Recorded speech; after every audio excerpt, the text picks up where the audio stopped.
Like, I buy my kids cleats. We go to Ross or Burlington, and we can get them for like $19, right? There's nothing out there this year. Really? Yeah, there's no cleats out there. Like, usually, like at least you can find, like, should be a rack of 18s, right? Because they're just not many people are buying an 18. Who's buying there's no 18s. Like, not everybody's Chris Jones. Okay, so right? what's the average size shoe at Central High School? 9.5. Really? 10, yeah. Okay. Yeah, and those are gone. And You so need some like, bigger guys. So we're just trying to, figure things out for these kids, make sure that they are put in the best place possible to make them feel important. Mm-hmm. They need to feel important. They need to feel that they belong to something. And what we're doing is providing them now with something that makes them stand up a little bit taller. Like when they got the T-shirt and shorts the other day when they were walking around, you were like, it's amazing that change. What that means to a kid. What that means to a kid. And especially a kid in the inner city who doesn't have, a whole lot. One of the hard things that we have, like our numbers are low right now. Numbers were low last year during COVID. And but we did, for the first time, super proud of this, for the first time we had 7-on-7 and we were pads in June at Central. We had enough guys to go out and do that. And that was a big thing for these kids just to get that. But now as the summer's gone on, we've had a little drop-off. But our biggest problem as a staff is communication-wise is our kids' numbers change all the time. Yeah, nobody's got a cell phone bill. Phone numbers. No one's got a cell phone plan. So since no one has a cell phone plan, oh wow, right? You just take for granted having a cell phone plan. Yep, that's another thing to take for granted. You just take for granted that you just pay your Verizon bill or your T-Mobile or what AT&T, whatever. You just feel like that's just something that you do. And now with these kids, their numbers are changing all the time. And then when you have a number and you try to find a young man, you can't find them because this number's been disconnected or no longer in service. And that's the hard part, is trying to track them down. And another tough thing for us in the inner city, we get kids who don't necessarily, they've never really played before, right? So it's their first year playing, and they don't understand summer workouts or how that goes. So for us in the IL, we get our kids day one. Okay? Okay. Now this year, and prior to this year, there were 2 weeks before the first game. This year we have 4 days. Oh man, our first day will be the 23rd. We'll find some kids, and then we got to get them to come that afternoon, go the next morning, that afternoon, yeah, so that we can start getting all these practices knocked out, so they can play by week 2 when we host Lexington. And so that's a struggle that we have in the inner city, is our kids are not always at summer or don't know about summer, take it off. And then we have a lot of kids that have to work. Like our kids have to have jobs, because we were talking about that tonight in the office after practice. We had 4 kids today that were working in Sunfresh. Couldn't come to practice because their work schedule's like this until school starts. And so you fight that struggle. You guys have a different struggle at East. You guys have people who are going on vacation because they can. Yeah. I mean, and their kids are missing because they're going to, I don't know, Brussels. Yeah. Or something. Like, hey, I'm going to, like, I remember my first year there was a kid that came up and said, hey, my family's taking me to Europe for 2 weeks. What? Like, I mean, that's a different world for me. Right. Like, I mean, obviously, we were together at Ruskin, and then that next year I'm at Shawnee Mission East, and a kid comes up to me and goes, I'm going to Europe? Like, what? Like, Europe, Missouri? Honestly, did you leave him? Back on a plane? Let's backtrack a little bit to the cell phone thing. I've got 2 daughters, a wife, and a mother all on my plan. When's that going to end? Hopefully never. That's another problem, too. Yeah, never. When is that going to end? That's definitely a problem. That's a big problem. Cell phone issue. Never. I mean, communication, like, there, and especially now, there's different apps out there. We use Band. Yeah, of course. The Band app. Yeah, but we would love to. You can't use those because not everybody has that cell phone plan, or Now everybody has internet at home. I mean, that was the problem with online school last year in the inner city. Absolutely. Was like these Very kids difficult. don't have Wi-Fi. So how are they going to do online school? We had days where there were kids sitting outside of Southeast High School because it was the closest way to get to a Wi-Fi connection. They couldn't go in. I saw a story in the Star where some girl went to the library and sat outside and worked on her library assignment. I will tell you this. Clarinda, Iowa, we cover College Woodbat, and we were trying to figure out a way to get the one of the championship games on from Clarinda. Libraries rent Wi-Fi now. Wow. Are we sad? Yeah, I mean, like that's crazy. Libraries, you can go rent Wi-Fi hotspots from a library now. And that's something that we have to face, and to have that. Leon Douglas, North Kansas City, showed me Band App this year with the All-Star game. Like, he put it all on there, and so I was like, wow, this is fantastic. I want to use that. I can't yet. Yeah. Because we're in this situation with these kids, and it's not to any fault of their own. No. Right? They're doing kids. the best they can, and they're taking care of brothers and sisters and nieces and nephews and cousins, and they're helping them with their school while going to school, and trying to do all of their classwork. And it's been rough. It's really rough for our kids, but they show some intestinal fortitude when they come every day.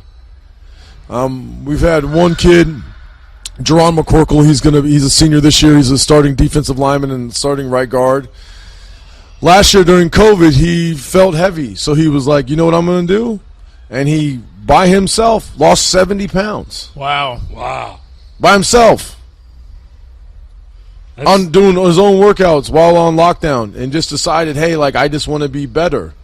And he lost 70 pounds. And so now, like, when you see, I call him Jerron Google, okay, because he's the smartest kid on our team, and he makes all our line calls. So, like, whenever I tell anybody, I'm like, just ask Google. Yeah. Like, just Google it. Google will give you the right answer. Trust me. He does every time. Like, he wants to be a surgical tech, and you're like, you'd be great at it. I mean, you're super smart. He struggled last year academically. Mm-hmm. And you're like, online school, people Google, don't realize how serious? hard that was for even smart kids. It's very difficult. It's hard for teachers. Yeah. Because you're just talking to a blank screen. And you're just like, we are talking about, and, there's nobody responding to you because you do your call and response, and you're talking about the Civil War or pre-Civil War, and there's just like, silence. You're just making a YouTube video. I'm pretty much making a YouTube video. I remember I helped out my niece with math. She was behind or whatever, and I was like, all right, let's see what videos you're teaching. It was like videos on YouTube teacher put out. And I had to watch them. I had to watch them. I had done that stuff before, honestly, but like I had to watch them like 3 or 4 times before I was like, okay. Austin, you good at math? I'm pretty good. Are you? I'm terrible. I'm good. But I had to refresh big time. And so I'm like, because it was like stuff I don't use, right? Like geometry stuff. Like so algebra? Like, I don't use that. No, I can do algebra. No problem. I can't. It's like the geometry and all that stuff. I'm like, I haven't done that for a while. So, like, me as an adult, I had to Google, and I had to go on YouTube and all this stuff. And I'm like, this kid's going to sit here and go, I'm going to give up. I'm good. And right, because I'm going to get on my phone and try to find something else to do. Yeah. Or play video games while I'm doing this. Or, like, when you, like, say the assignments are stacking up, and the kid opens up the laptop and goes, because my niece was like 8 assignments behind, and so I helped her catch up. But I was like, yeah, if I was a kid, I would look at that and go, I can't do it. Be completely overwhelmed. Heck yeah. Completely overwhelmed. Yeah. Now, we're handing out stuff, and I know, like, last year for my quizzes, I told everybody, quizzes and tests. Okay, listen. Here's the extra credit answer for the year. For the year. It's going to be the same question on every test. Ready? Who's the best team in the NFL? It's Kansas City Chiefs. That's all you had to write down.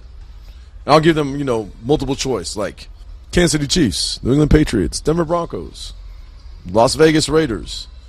And kids would get it wrong, and you were like, what are you doing? I am a homer. What are you doing? I'm an absolute homer. Yeah, I am an absolute homer. I am too. Absolute. Like we went to go see my mom up in Oregon. My wife was like, do you have something that's not Central or Kansas City Chiefs related or Royals related? I'll repack. Wearing the gear. Yeah. I mean, She's like, all that, huh? Well, yeah. I'm an absolute homer. I'm wearing my Chiefs gear. yeah. I'm having a Kelsey jersey on. Who's your college team? I have Or is it like a mixed bag type thing? Yeah, it's a mixed bag type thing. I started to lose an affiliation with one school. When you start putting kids out into schools, you try not to be so Right. homerish when you're trying to talk to different college coaches. Yeah. You're like, I can't say that I'm like rooting against you. Mm-hmm. Could you please recruit my kid? That's not. Yeah. That's not a great it's one. Tough. I have a kid that played DN for me, and he's at Northwestern, in the Big Ten.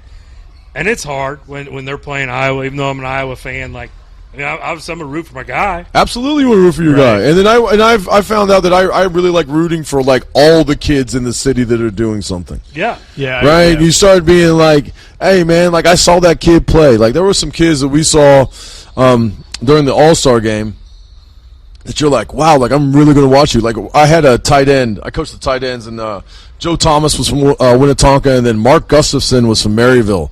And Mark Gustafson is 6'8", okay? Like a real 6'8", like maybe 6'9", and he plays tight end. So we're talking, and I was like, man, like, do you have a lot of touchdowns in Maryville? And he's like, no. So I you run didn't? triple option, right? Or whatever they run. But you're like, how many balls did you catch in the last 4 years or last 2 years? He's like 4. I said, stop it. You are a 6'9" tight end and you caught 4 balls? Now, what's that mean? Does that mean college football is just a different animal? I guess. Or 'Cause they- I have a feeling when he's going to Northwest Missouri State, I have a feeling they're going to find a way to throw a 6'9" kid, maybe a fade in the red zone. Like Yeah. you just like you're 6'9". And he was tremendous kid. That was an awesome experience. And the other thing that it went unnoticed to the city, but Leon Douglas, who was the head coach of the Missouri All-Star game, purposely found black coaches. Mm-hmm. Okay, William Harris was on the William staff, Harris too. was on the staff. Reggie Trotter from St. Joe Central. Yep. Wayne Baskerville and Jamar Parrish from Platte County. You had me from Central. You had William Perkins from Ruskin. You had all these guys on the staff. You had Aaron Verano, Polynesian from Lee Summit North. And then we had Jason Palmgren, who used to play at Missouri, who was a young offensive line coach at North Kansas City. And it was cool to see that someone put a concerted effort to show that black coaches can coach high school football here in Kansas City. Yeah. Right? Like we can do it. And we know that there's some limitations for us for jobs, but the fact that we went out there and we handled it, beat Kansas, which was awesome. Only gave up 1 field goal on defense. And you're listening to it and you're like, yeah, like this is cool that we're doing this. Like this is really cool for kids to see that there are black coaches out there. Like I'm sure Mark Gustafson at Maryville had never had a black coach before. Yeah. I mean, that's very possible. Very possible. In Maryville. In Maryville. That would be one of those things where it's like, is it like you're doing it and you don't realize it's going on until after the game's over and you're like, okay, what we did was like really cool, but you were so focused on coaching that you're like, No, we had talked about it. that's cool. Leon had made a point. In fact, he said on the sideline, and then he didn't do it. Of course, he's wearing his purple Adidas. But he's like, you guys need to wear Jordans or some Air Force Ones for the culture. And so we all did. Yeah. Right? We're all out there. And it was just a phenomenal experience to be around that type of talent here in the city and to see what kind of high school football players are here in Kansas City. That was an awesome experience just to sit around and talk to those kids because they don't know you. We don't know them. To build a bond, to still communicate with some of these kids, and just to see what the quality is here. And there's quality high school football here in the metro area. And in the state of Kansas and all over the state of Missouri. Yep. And, of course, I'm biased because we're here in the metro. Right. And I think we're always going to be better, but that's not always true. But it's just my, that homerism, right? Mm-hmm. nothing wrong with that. No, I think there's great football played on both sides of the state line every Friday night. Every And Friday night. That's something that it's, when we do get the occasional Thursday game, Like typically that Friday I'm at a game. I mean, like Yeah. or Saturday